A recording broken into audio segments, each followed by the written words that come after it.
Last year, for my International Baccalaureate Service Project, I had the incredible opportunity of working with the Invisible Disabilities Association. I wanted to get involved with this group because I too have an invisible disability. My twin brother and I were born prematurely at 30 weeks, and as a result, I have cerebral palsy. It mostly affects the left side of my body, my leg and my arm. While I am extremely fortunate to have a mild case of CP, I still live with the challenges every day. Over the years, I have had tendon releases, tendon lengthenings, Botox, dry needling, serial casting, and hours of physical and occupational therapy. I had my first surgery just before I turned 3 years old, since I couldn't put my left heel on the ground, and therefore couldn't walk on my own. My most recent surgery was a year ago, requiring me to spend the majority of my junior year at Littleton in a cast, on crutches, and then a brace. But like I said, for the most part, people don't suspect that there's anything wrong. When kids at my school would ask me what happened, I simply said I had surgery. Then when they would dig deeper and ask the question I dreaded most, why, I would answer, I'm not really sure. My doctor just told me I needed surgery. Or, I sprained my ankle really badly and needed surgery. It was easier and safer for me to make excuses than open up about my cerebral palsy. I hated the idea of being different from everyone else, and worried that kids would see me in a negative light since there are a lot of stereotypes about cerebral palsy. I didn't want anyone judging me or making up stories or talking about me behind my back. It was only because of speech and debate that I began to explore what it means to live with an invisible disability. My coach suggested the topic, and very quickly I realized the complexities of the disability world. He also encouraged me to speak about my own personal experience.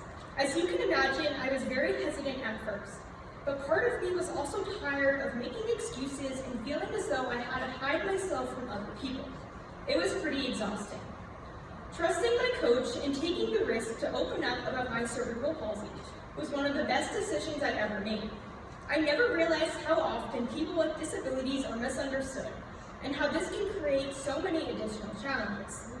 As for revealing my story, I felt a giant weight lifted from me.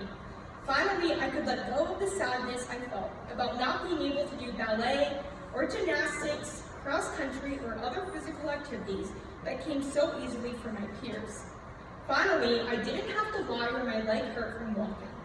Instead of avoiding me as I feared, the exact opposite happened. The kids started to engage with me more, and they respected me, and I began to feel more confident and more accepted. It's through this speech that I learned about the work of the Invisible Disabilities Association, and I was ecstatic when Jess and Wayne presented me with the opportunity to help advocate for the National ID Bill. I knew from the research I'd done that disclosing a voluntary symbol on a person's legal identification would go a long way in eliminating the stigmas and miscommunication surrounding people with hidden disabilities, especially among law enforcement. In my case, if I was pulled over by a police officer and asked to walk a straight line, I would have a hard time doing so. It's hard for me to walk a straight line under normal circumstances. But when I get stressed or even really tired, I'm a lot more likely to trip and fall. It wouldn't be inconceivable for a police officer to wrongfully accuse me of being intoxicated. He or she would have no idea that my CP inhibits me from balancing and walking in a straight line. Yet, if I had this voluntary symbol to disclose my disability, this would not be an issue. Not only would this have a huge impact on my life, but it would also benefit hundreds of thousands of people nationwide. My CP is a part of who I am, but not the whole part. I am stronger in ways I have yet to discover. It's also always been my dream to become a physician, and next year when I get to college, I'll be working towards that goal. Because of my involvement with the Invisible Disabilities Association, I'm more committed than ever to helping advocate for people with all kinds of disabilities. I'm even thinking about going into the world of rehabilitative medicine.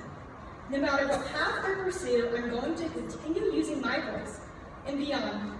I'm going to continue using my voice in college and beyond, because owning my disability makes me a stronger and more empathetic person, and it builds community.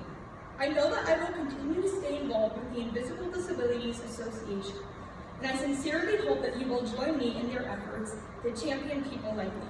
Thank you.